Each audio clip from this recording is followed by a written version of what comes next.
Welcome to my artist residency in Plein, Ireland.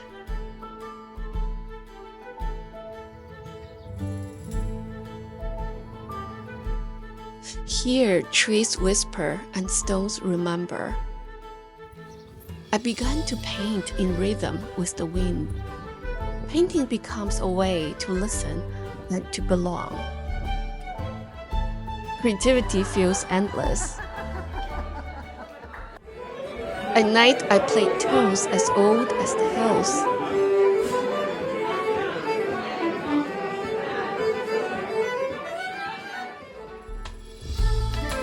I begin the first chapter of my life after the big leap.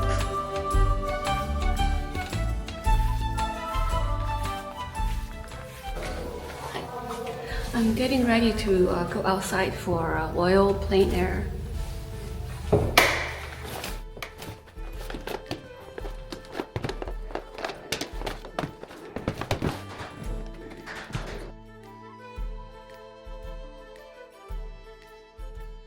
So here we have Naples yellow and the cadmium orange. Then we have Scarlet Lake. It's a red. Then we also have lemon yellow and radiant magenta. And we have a Venetian red and alizarin crimson, yellow ochre. The warm tones are so important in landscape painting because we need complementary colors. I really enjoy this Purple Lake from Winsor Newton. It's a very dark purple that I kind of substitute black with this color because I don't use. We have burnt umber, the really beautiful King's Blue Light. Now we have this beautiful turquoise. Of course, we can go without a phthalo green. And we need ultramarine blue. One of the blues I've been enjoying is the Persian blue. It's dark and it has this almost like a yellowish tone to it. It's kind of between cool and warm to me. And then we have some cobalt blue. I just like to have some color already pre-mixed and this is a blush. Or fast drying orchid titanium white.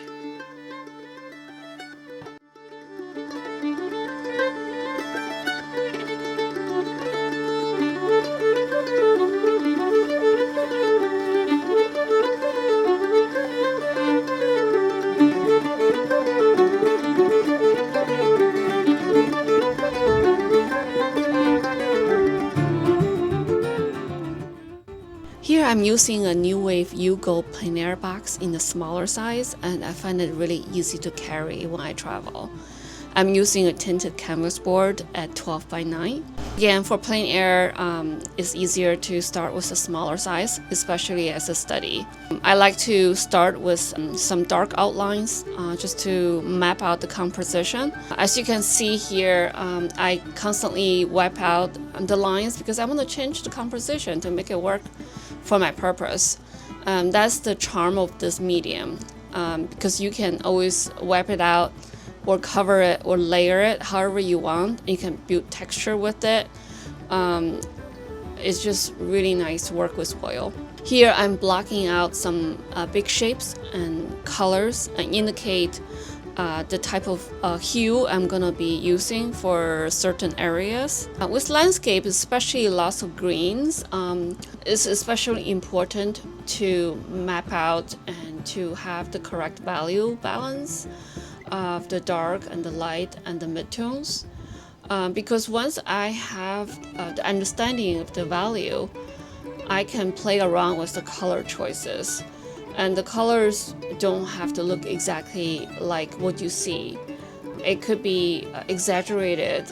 As long as there's a hint of certain color, I can easily pick it out and exaggerate it to the way I want it to be. In this case, you can see the mountain is almost blue and the sky is purple, and you have lemon yellow on the tree, which is really the highlight from the sunshine.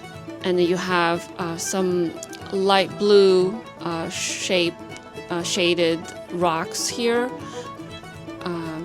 because they're in the cooler tones, and I really see a lot of lavender in the road, and which is great because you want to use complementary colors when you paint.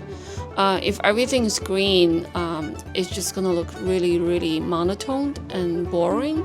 Because in real life, the color choices are endless. Nature created so many colors for us, and it's really up to our eyes of what we can see, what we can observe. Not everybody can see many colors because it really depends on the receptors in our eyes. It's partially biological, but also I think there's a bit of imagination, actually lots of imagination involved. When I was little, I was encouraged to pick out the hidden hues in my subject. I think it was a really good training that my parents gave me when I was starting to paint when I was 10 in color.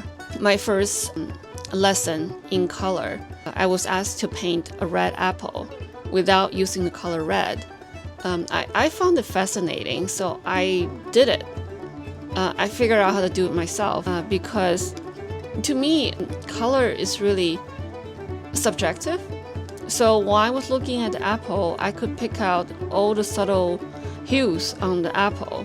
At that time, I was able to use every other color on my palette to make the illusion of a red apple. Basically, I'm just asking the viewers to work on their own to figure out the color because I was using a broken color technique.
This is one of the few oil paintings I did during the residency.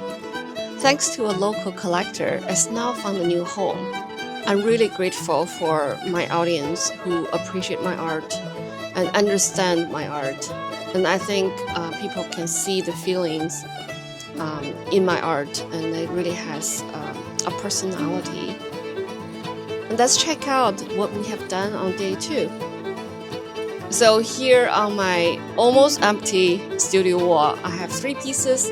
The left side is the oil painting I did today, and the 2 pastel were done on day 1.